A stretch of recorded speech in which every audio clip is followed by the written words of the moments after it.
Doon na lang, sa kanya. Hoy! Tigil mo muna yan.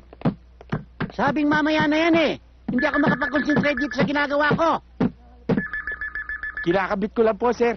Ano ka ba? Sabing mamaya na yan eh.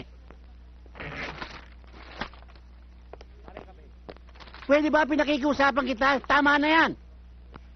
Di mamaya na kung mamaya na.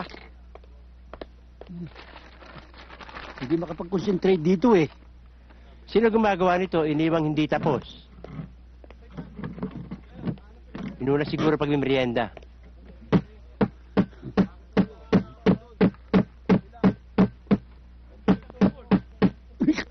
Talagang...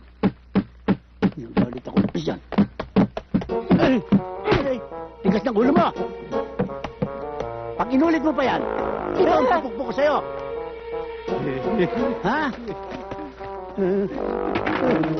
Oh my God. Walang yaga.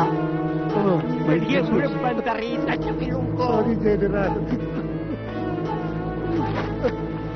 Binerinal mo pa ako. Binasura mo yung mukha ko. Ha?